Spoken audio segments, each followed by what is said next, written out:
Good morning, everyone, and welcome to the final installment of Toronto Finance International's current Executive Speaker Series, which provides a forum for industry leaders to share key financial services trends and developments with post-secondary educators to support curriculum development that better reflects current and future skill needs of the sector. My name is Sasha D'Souza. I'm the Senior Vice President of Toronto Finance International, and we're excited to have an expert panel with us this morning to share their experience and insights. I'll introduce them to you now. We have Alexander Pei. Alexander is the Vice President of Innovation and Enterprise Architecture, Technology and Operations at RBC. Alex is a passionate technology-focused leader with international experience in the payments, digital commerce, software development, and media industries. Born and raised in Kuala Lumpur, Malaysia, Alex was educated in Melbourne, Australia, with stints in Africa, Southeast Asia, and Europe. He currently serves as Vice President of Innovation and Enterprise Architecture at RBC. And prior to joining RBC, he led market development and mobile for PayPal Inc., based in North America and EMEA. An active startup advisor, fintech investor, and entrepreneur mentor, Alex sits on a range of advisory boards, including the Mars Discovery District, BC Tech Association, and the annual Canadian FinTech and AI Awards. Reporting to the EVP of Innovation and Technology at RBC, the mandate of Alex's group is to be a hub within the organization that partners, experiments, builds, and delivers next-generation technology solutions across the enterprise and lines of business. Welcome, Alex. My sincere apologies to everybody for that incredibly long-winded bio. But an interesting one. And we welcome Sal Naran. Sal began his career working in technology departments within financial services. He's a serial entrepreneur and has co-founded 3 fintech startups, Bowfine Solutions, Borrowwell, and his current venture, Savvy. Savvy is a Toronto-based technology company that's building new digital infrastructure to support mortgage lenders. It uses data and design to reduce loan processing costs, improve the customer journey, and let lenders deliver amazing experiences. Sal is a co-founder of Borrowwell, an innovative marketplace lending platform. Previously, he held the position of SVP of Information Technology at Paradigm Quest, a business process outsourcing company in the Canadian mortgage industry. At Paradigm, Sal was responsible for leading and building their loan servicing and underwriting platform. We also have a third panelist that is going to be joining us shortly. I'll introduce her now so that when she comes in, she'll just slip in and join the conversation. She is Stephanie Choo, a partner, head of investments at Portage 3 Ventures.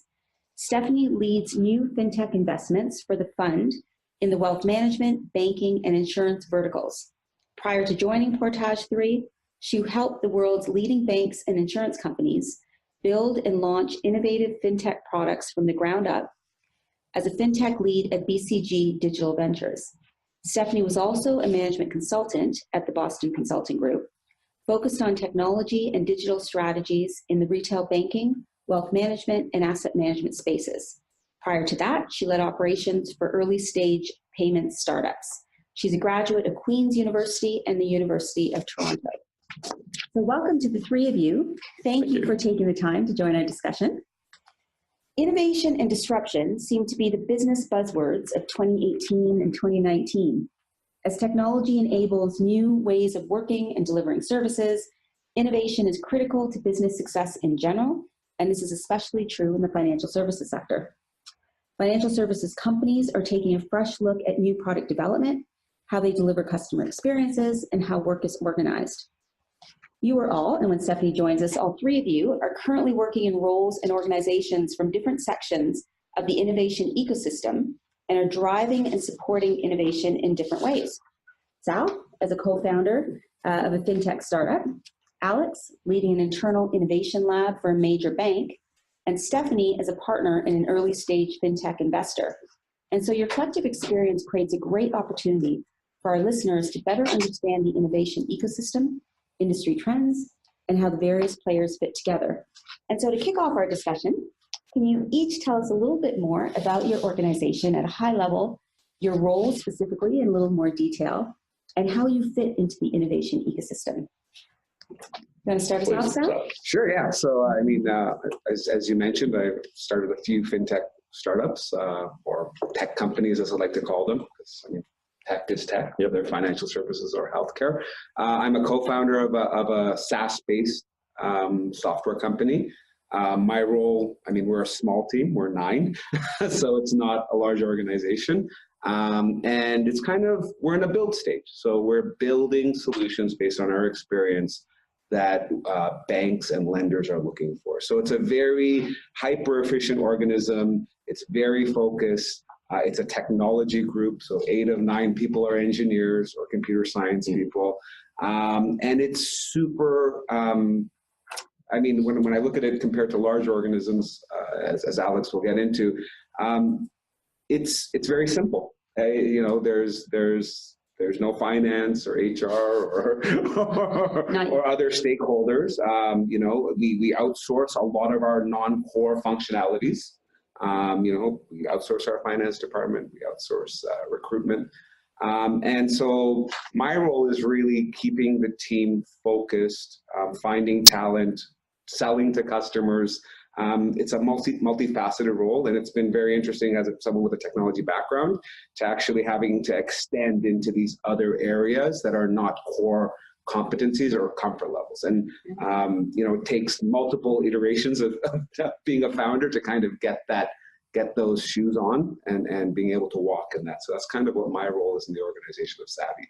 I kind of feel like you could just say the reverse of that is the case for myself. So I would be remiss if I didn't talk a little bit about RBC, so the Royal Bank of Canada. We're the largest financial institution in Canada by market capitalization.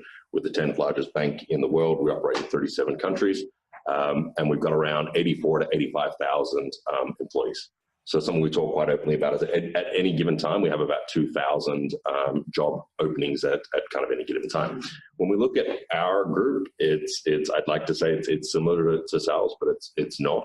When we look at our organization, as you mentioned before, Sasha, where our mandate is to be a hub within RBC that partners, experiments, designs, and delivers next generation technology solutions. Trying to do that across effectively 5 or 6 different businesses, because that's effectively what RBC is. We have an insurance business, we have a capital markets business, we've got multiple wealth management businesses, we have a personal and commercial bank. We have, like I said, 37 different geographies. I learned the other day about 2,269 different locations or offices that we have globally. Trying to do that with let's say 80 or 90% of your team being computer science or engineer backgrounds doesn't work. So it was interesting when Sal was talking about that. When we think about our talent, I would almost say it's 50-50 between kind of strategic, operational reporting, a lot of functions per se, human resources, finance, etc. And then the other 50% is probably when we actually get into kind of like what we break into kind of like product and tech. Right. So, there's a lot of times when I hear about fintechs, technology startups, however we want to kind of talk about them, and they have that ability to outsource. We as an organization of our size, we don't outsource those functions. So that's really interesting. What trends are you both seeing in the fintech or innovation landscape? Start out. And we spend a lot of time talking about, everyone has different terms for it. When we think about trends, we really kind of look at it as capabilities. And I will caveat just to the audience right now, a couple of things, when we're talking, or I shouldn't say even when I'm talking about innovation, because innovation is just a word. When I'm talking about innovation, it's from a technology lens. Okay. So we're thinking about technology capabilities as innovation. We're not necessarily defining innovation as being positive or negative. You'll hear a lot of people talk about transformation, this transformation technology or capability as being the glass half full, and this disruptive technology or capability being the glass half empty, right? The reality is it's all innovation. One person's going to look at it as transformative, the other person's going to look at it as disruptive. So just to caveat that, and the third kind of lens, just to be clear, we're looking at it from a enterprise level. So when we look at some of these kind of trends, we're looking at macro trends. We have to, right? We don't have the ability. We're not a niche player. We don't play inside. And I mean it with all due respect to my to my fellow panelists, but we're not focusing on one or two areas of commercial or technological opportunities. We're looking at an incredibly broad spectrum. So when we look at these capabilities, there's no doubt, and I hope that people see this, as an organization, RBC is very heavily invested in what we're calling data analytics and AI. The reality is that, and you know, it's none of my quotes, I wish they were, but you know, data is the new battleground, data is the new oil, data is the new gold, et cetera, et cetera. The reality is just data is hugely important to almost any and all organizations. To RBC, we believe that it is hugely important, right? And it's something we're spending a lot of time kind of focusing on: data transparency, data value, and data control. Okay, how do you articulate? How do you show them? How do you actually do that efficiently and effectively? So data analytics, AI, huge trend. We were talking about it earlier with some of the team here. Blockchain, right? And whether you want to break blockchain up as infrastructure and plumbing as being potentially transformative versus crypto, digital asset, et cetera, on the other side being disruptive. The reality is blockchain and distributed ledger technology is a huge capability that I think a lot of people are looking into. The third one for us that we're really excited about is voice and the use of voice technology, right? And voice is one of those things. What is voice? Voice can be anything. The reality is we believe that voice as an interface, voice as a way for our institutional and our consumer customers to engage with RBC is going to be one of the kind of like fastest and most widely adopted technologies for financial institutions around the world. It's not necessarily at that case right now, but we think that if we were to sit here in 12 or 24 months, it would be a very, very different landscape. Yeah, I mean, just on that topic, I just look at my household, right? We have 7 Google Homes in our house. You know, the kids are constantly talking to devices as if they are beings, right? And I absolutely agree with that. I think I look at trends in technology or trends in financial services slightly different. I look at from an entrepreneurial things I'm seeing is that we're at a point in time where the technological revolution, whether it's data, whether it's different types of technology like blockchain, are coming into mainstream of financial services and are cost effective, they're table stakes at this point. So we're at this part of this revolution where we're at the top end, and these technologies are now being applied to industries where it's been cost prohibitive in many ways. Hi, Stephanie. Yes, how are you? Good. And so when we look at trends, I see trends like with the advent of the cloud and cost reduction, there's been more of an appetite for larger financial institutions to partner with smaller companies that have specific use cases or specific products that'll help them excel faster or quicker or at a different cadence than that they would be able to do internally. I'm seeing, where RBC kind of mentioned macro, we're looking at micro, and we're saying that there's different ways of storing data. So important. There's different ways of storing data. Like Amazon takes a totally different look on storing data versus traditional financial services companies. So how can we take what has been around for the last decade, things like event sourcing and microservices, and apply them into financial service companies to give them the ability to provide their consumers, which are actually their employees first and their customers second, although with better tools to improve customer experiences, customer journeys, employee journeys. And the other trend I'm seeing is kind of dovetails off that, is that we've spent a whole bunch of time as consumer-focused financial institution companies and provide, whether it's product, whether it's experience, whether it's, those two things, giving tools to employees to retain talent, to make their jobs easier, to help them answer customer questions is becoming vitally important. So I see those kind of more, I wouldn't say more touchy-feely trends happening. And that's kind of as an entrepreneur that's building technology specific for a specific use case, we're day in, day out saying, how do we take this technology and solve those problems like data, people, experiences, and make things easier. And just quickly on that point, that was really a really interesting point to discuss this kind of like the maturity of the technology and that kind of like timeline to impact. I think how we view it as a multinational organization and our risk tolerances, et cetera, versus how a startup or others, like they're very different lenses. And at times we're very open, and I hope it's clear, we're very open to partnering with organizations because we want to better understand their views and opinions on some of the micro trends. Right. Right. So that's an interesting perspective. Thank you to you both. Welcome, Stephanie. Thank you. Sorry I'm late, guys. No problem at all. Thank you for joining us. We gave your bio at the beginning, so the audience knows who you are, but can you tell us a little bit more about your organization at a high level, what you do in the organization specifically, and how you fit into the innovation ecosystem? Yeah, sounds good. So I work for a fund called Portage. Portage is a fintech-specific venture fund. We invest globally. We do it.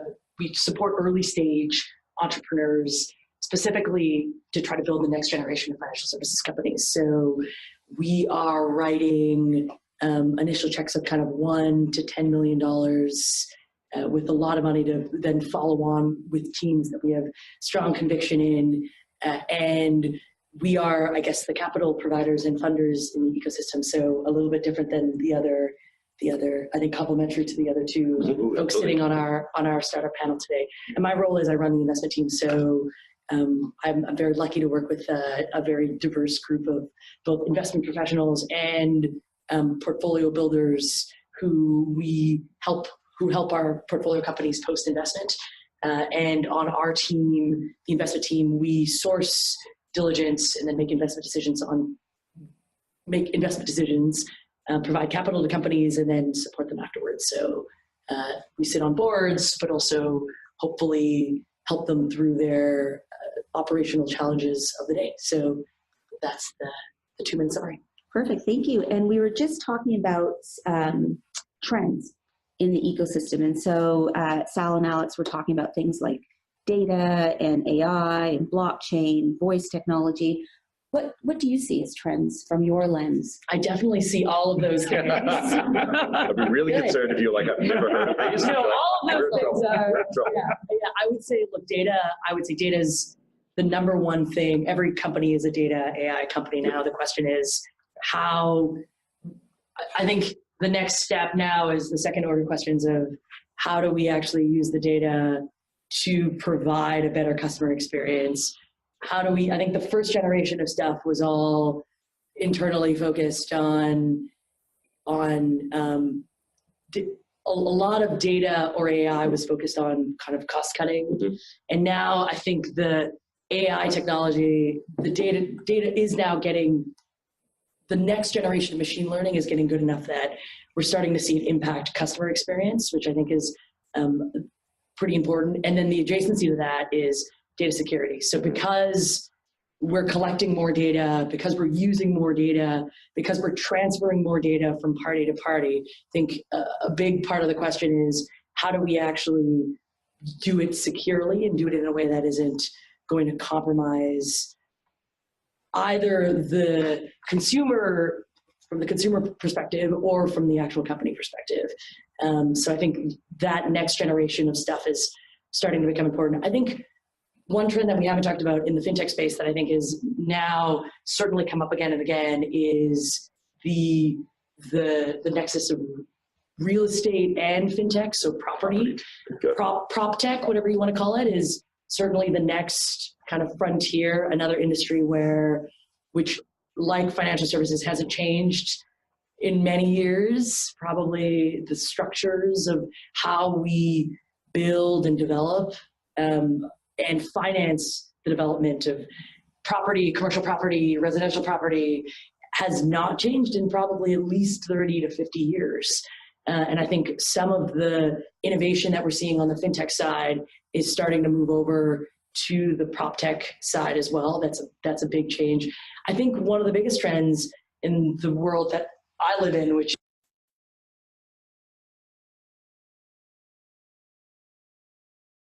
here, and the regulators have come in and basically said, if it looks like a security, it probably is a security. Right. And I think that's the next generation, or even this generation of talent that is entering now understands that. And I think more guidance from the regulators will actually make it easier to develop on the technology, because people aren't going to be trying to do things that are clearly skirting or gray around regulation.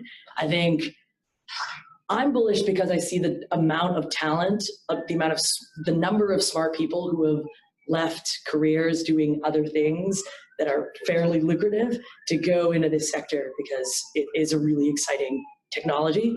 And I think it is, in fact, very early days. I think the question of how long it'll take to come back up is one that I don't know the answer to. And I think it could take a little while before things pick up again. But I think crypto as an asset class and the power of this technology is kind of here to stay. We're just at the very early stages of figuring out what it can do and how it will transform. So why don't we move into, now that we have a good understanding of the trend. Yes. No, that's been brilliant. And for those audience participants who don't know ICO's initial coin offering, right? Let's move into the skills. So when we think about how are we going to leverage these trends and skills we're going to need, Sal, it takes a unique skill set to thrive as an entrepreneur. What skills do you see as critical for successful founders and other leaders working in startups? Yes, totally industry specific. I'm a financial services entrepreneur. So I'd say, I also started my career as an entrepreneur at the age of 39. So not coming out of university and saying, I was only allowed to be a lawyer or a doctor. I was neither of those. I became an engineer. So I would say the things that I learned along the way in financial services, experience with current, the way things currently happen is super important. But if I was to say things to be an entrepreneur or a founder, you need to be in a point of comfort level that you can withstand the time that it takes to successfully go through the ups and downs to do something. So, there's no such thing as an easy startup. A lot of people say, oh, Facebook. No, Facebook took 10 years to get to where it is. And I think when I'm mentoring a lot of entrepreneurs, I say, take the company that you're most want to mimic the most and actually go look at their timeline. How long did it take them to actually become a known brand? That takes years. So time, you have to put yourself in a position where you have time to invest. Product founder fit, again, is super important in my belief. There's different schools of thought. And as Alex pointed at the very front, this is my interpretation, but product founder fit, if you don't have that product founder fit and you don't have that passion to solve what you're doing, and it just never, you'll find you'll go on tangents. And the last one, I think, is just putting yourself out there to what I call incubate serendipity. It's like the most, people call it luck, right? But luck just doesn't happen. And people, you see this, and this is not technical in any way as a computer science guy, but how do you, soft skills like empathy, give back to the community without expectation of returning something, something in return, all those things come back to payback. So how do you incubate serendipity to position yourself to accept luck when it comes to you? Really soft items, but and then the typical ones like hustle, resiliency, those are soft skills that are really, really necessary for a founder, co-founder, entrepreneur, because it is a road that goes up and down like this. And at any point when you're at the lows, you can tap out and say, I can go find a really well-paying job somewhere. What's going to keep me here to fight this battle, right? And then the sleepless nights. And so I think it's more of the soft skills that I would say are really important. I hope that term incubate serendipity goes viral. Is that yours? Yeah, it's something. It's something that spend a lot of time mentoring, and someone once said you have horseshoes, and it's not horseshoes. It's you work on that, right? Giving back to the community. And Steph, how much do the experience and perceived skill set of a team factor when evaluating companies for potential investment? And along with that, are there common skills that you find many early stage companies have in ample supply, and what skills do you find need augmenting? Yeah, team is everything at the early stage, I would say. And it's not quite everything, but the business idea is going to pivot a lot. The thing that ideally doesn't pivot that much is the team that you're backing. So it is a huge part of how we invest in, and who we invest in is key. I would say specific skills that we're looking for are a track record of excellence in something. The ideal thing to back is a repeat entrepreneur that's been there and done it and has had a successful exit. The next best thing is a repeat entrepreneur who's been there and done it and who might not have the successful exit, but who has learned a lot from their last experience and is able to use that on the experience going forward. If not a repeat entrepreneur, then do they have a track record of success in a field that is relevant? And I feel like that's often overlooked. There's actually studies that show that if you look at the most successful entrepreneurs, they have had 10 plus years of experience doing something actually relevant to the business that they're starting. And that's, I think, this idea of this like founder who's 22 and fresh out of school and who's never done anything is the one that most people latch onto in the Valley. It's this founder myth, but actually there's a lot of other models of entrepreneur. And when we look for an entrepreneur, we're looking for somebody that has a unique insight into a specific pain point that a customer has that they're trying to solve. And often you don't find that unique insight unless you're actually working in the industry or working in an adjacent industry where you feel like you can take a learning that you have from a parallel industry and bring a similar approach to solve another problem. And I think those are the kinds of things that we look for when we're investing in specific teams. And I would say, I mean, if we're talking about tangible hard skills, I think coding is the most important language in the world now. Instead of learn French and Spanish too, but coding, I would say some cursory understanding of how code works and how technology works is really important. Even if you don't have even if you don't want to be a developer, I think understanding how it works is super important.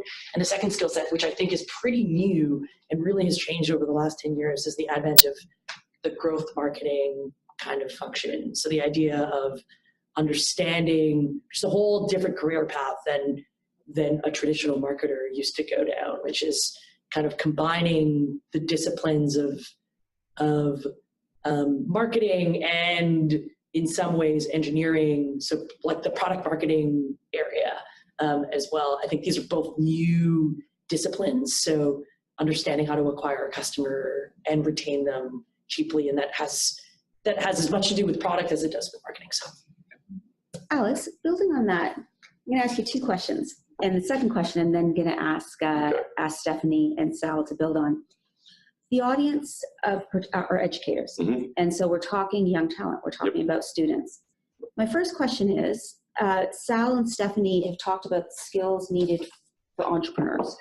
What about the skills needed for intrapreneurs? Is it the same skill set or something different? And then building on that, are you finding new graduates and early talent have these skills? Or do you need to train? Are you doing a lot of training once you have this talent? And then I'm going to ask that second question to the team. Okay, so early talent, as we would call it, obviously early talent is hugely important to us. We run 3 cohorts a year, ranging between 400 and 600. So we probably have a couple of thousand co-ops come through every single year, if not more. When we look at talent, we've actually built out 2 relatively unique programs. We've built an early talent excellence program called RBC Amplify, and we built a intrapreneurship program. I can't actually spell entrepreneurship. I think you literally just changed the E to an I think. But like someone asked me the other day, I wasn't actually sure. And that's really about how we take, and for lack of better terms, mid-career talent and put them into a completely different environment, right? When we look at the skill differences between like successful entrepreneurs and let's say successful intrapreneurs, I don't know if they're that different. Like I honestly don't. At an organization of our size, a sense of hustle, sometimes that's tough, right? Like I think hustle is this great word we all like to use, but inside an organization of our size, in no matter how you want to put it, you can only hustle so hard before you're going to hit a wall, right? And sometimes those walls can't be broken down. We're trying to. I want to be very clear, speaking of, we're trying to break those walls down.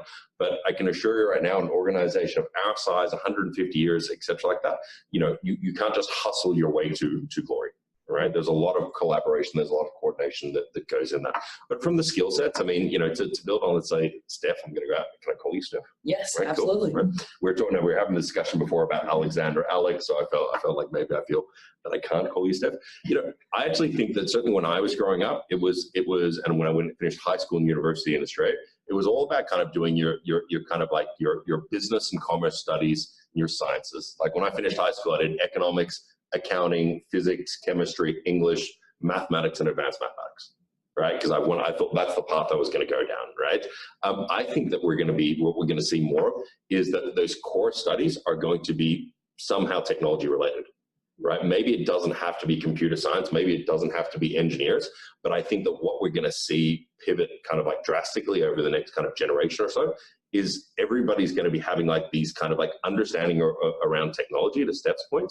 And then they're like, you know what, I'm going to take an elective in English. I'm going to take an elective in history. I'm going to take an elective in accounting, right? So I think that's going to be, I think that technology will be kind of the underpinning of a lot of people's education. But when we're just coming back on it, I don't necessarily see there being a big difference between those skill sets. And I can't speak more highly around the soft skills. The one thing that I really can't stress enough is the ability to communicate.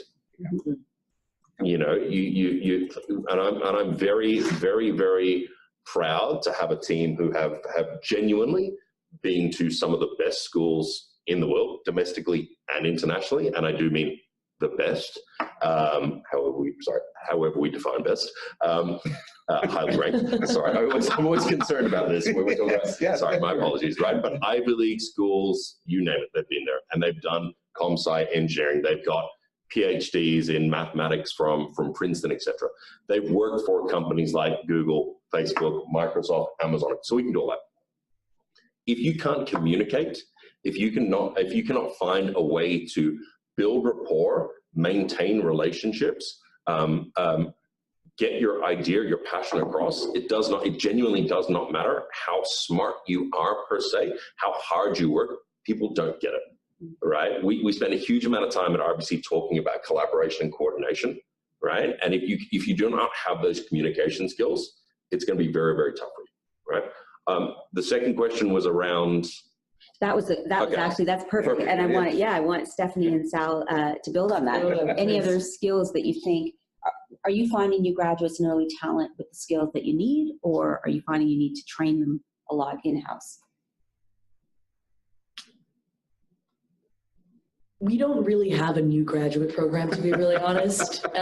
We do take interns that come out of school. I think there is a lot of, and what we look for in an intern or in somebody that is a fresh graduate is somebody with a great attitude. Because I actually think a lot of what we do is just not going to be able to be taught in school. It's learned on the job.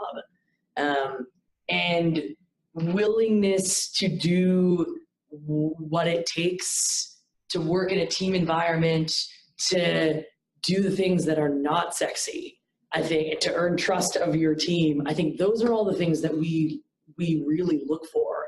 And you build up small tasks into larger tasks. And I think the tendency to want to come in and just do, the tendency to want to come in and do what they think the job is, which is almost never what the job actually is something that I've seen before. But I think the common thing that we look for is obviously the common thing that we look for is a great attitude, I would say, out of fresh grads. And then I think the soft skills, I echo everything that Alex says.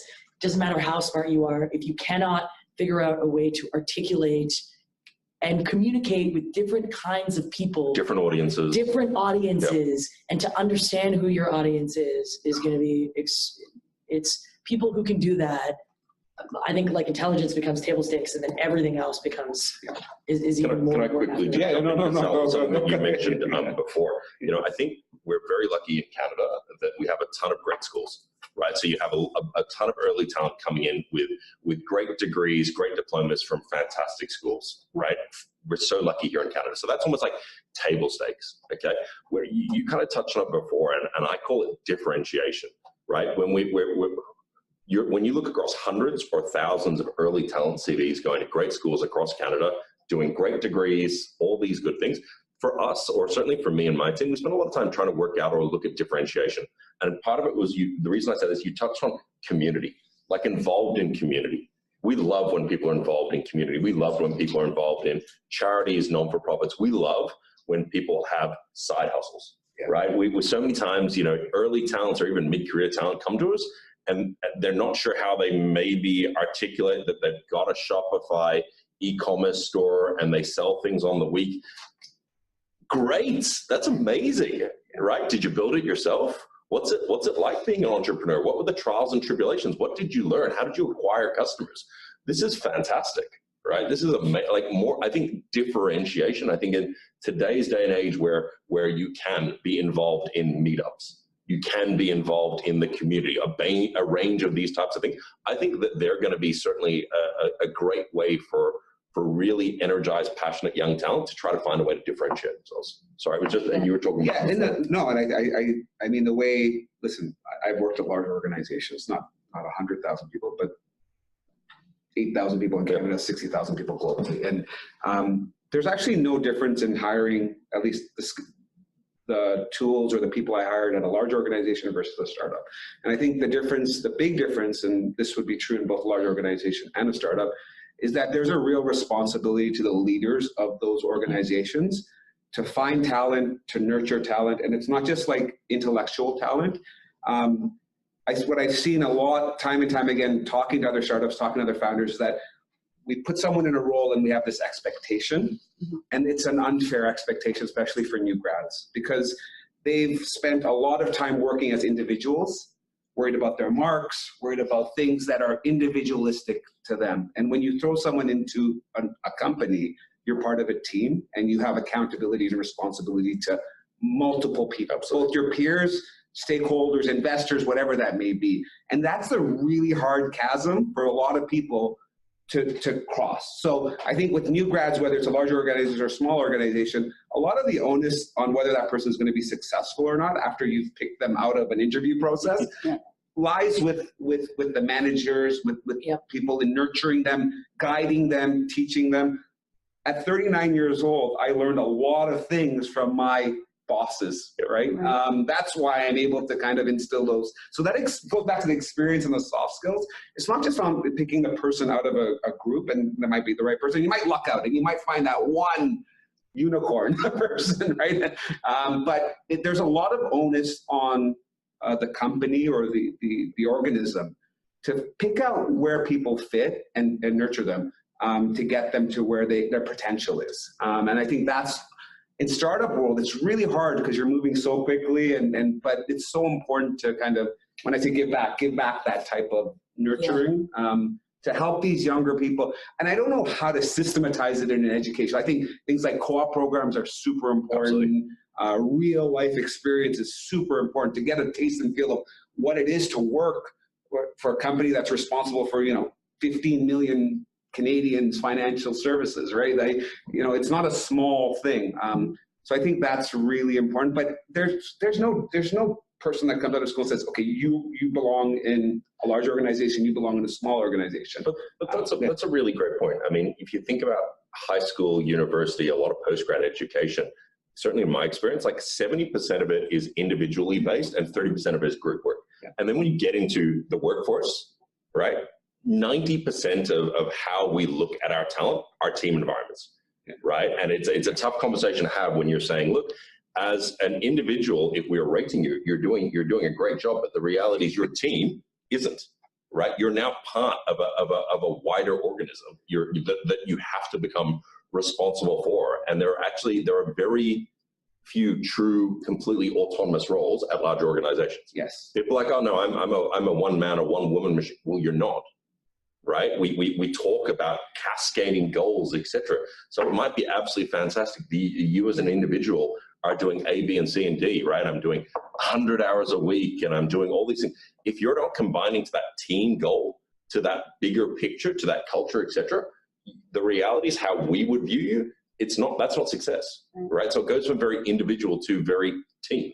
Yeah, I think so. The things, just a couple more soft skills that are super important, like patience is like a big one. And it's so hard when someone comes out of school to teach patience, but things will change if you give it the time and Still waiting for that. Right. And the other one is that you're going to work with people that don't necessarily think like you or that you might not like.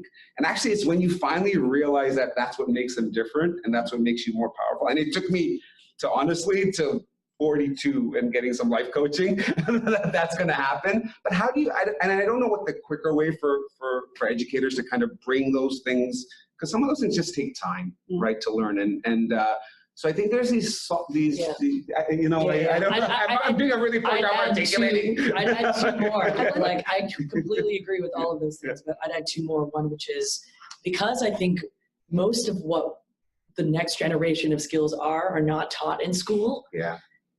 There's no way to unless you have a pool of money and some schools do have this. It's hard to learn how to be an investor unless you have a pool of money to be an investor. Yep.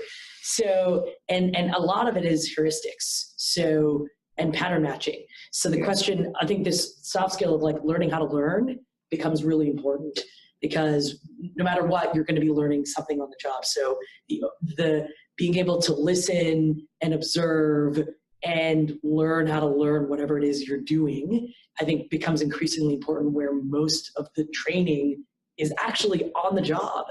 And then the second piece of that is, the second thing that we look for is people who really take initiative, and both with themselves, with their own learning, and with whatever task is being presented to them. So it's about pushing the ball a little bit further than you're asked to do so.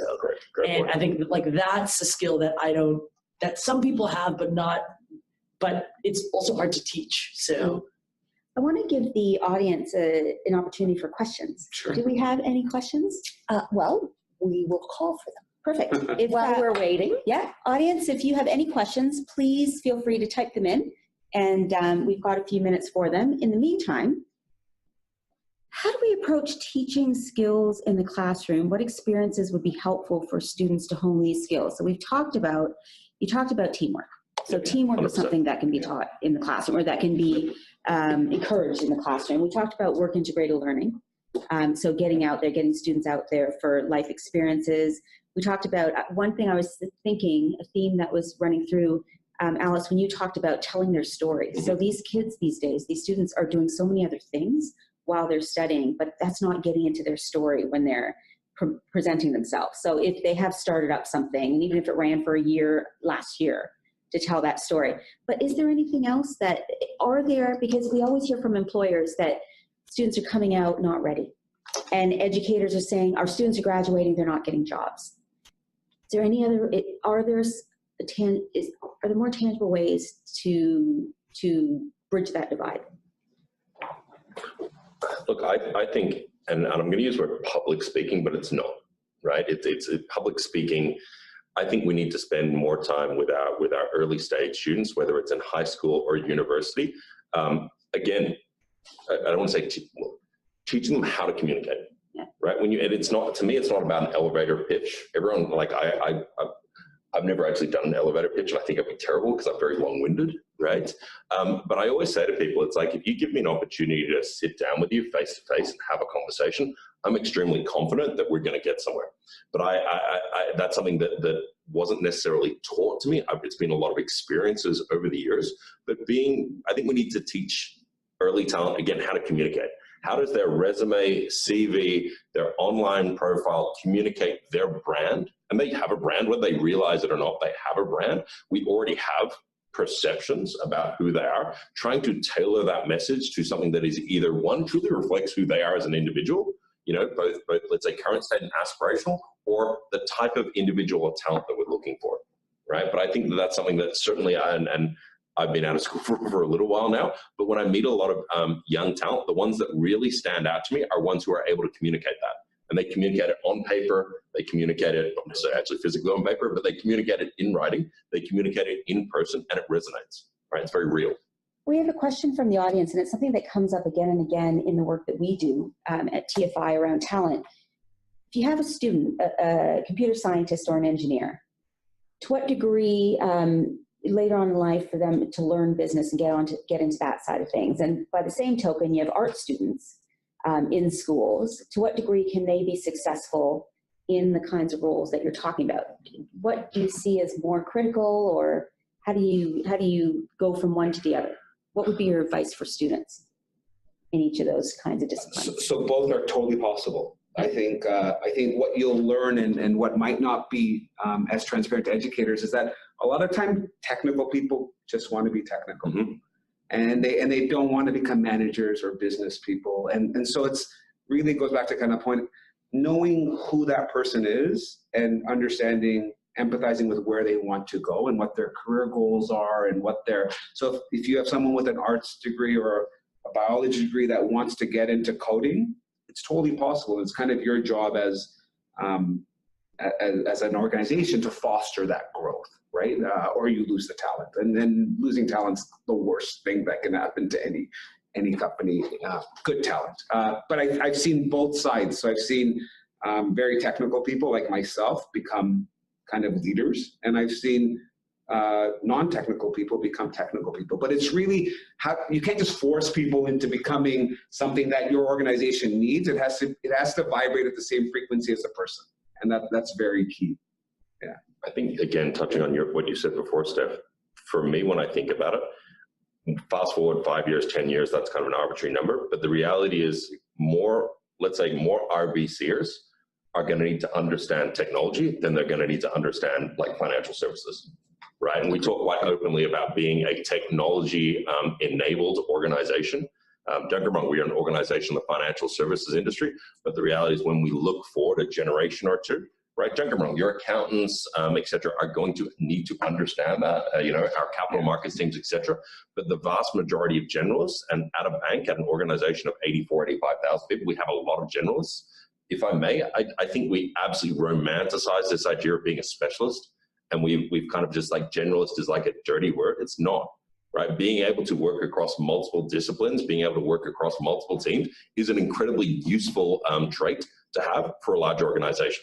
Incredibly useful, right? And we've got down the stage where everybody wants to be a data scientist. I'm going to be a data scientist, right? Well, great, cool. Well, if you're a data scientist, you work here.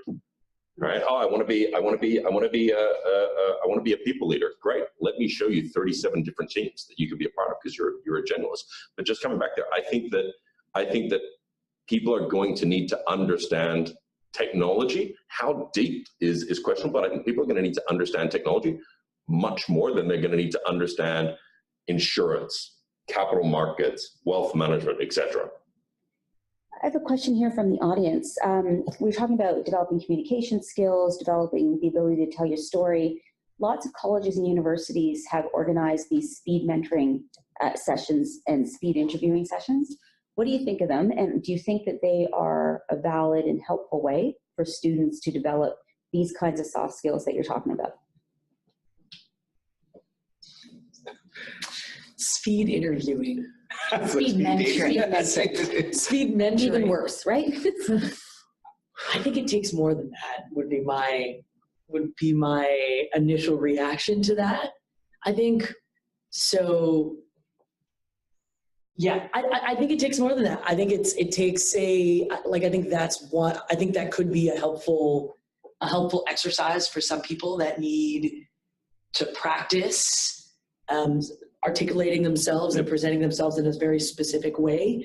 I think the tendency with that I've seen, having interviewed quite a bit in my life, is the people who have done that, because anytime you go slightly off script with what they've practiced, it becomes very difficult for them to articulate and maintain the conversation, which can go any number of different ways in the real world. And I think it is definitely helpful for some people, and for certain questions that are going to be asked, like, tell me about yourself. You should have a relatively polished answer to a question like that. You should kind of know at least the key highlights you want to hit.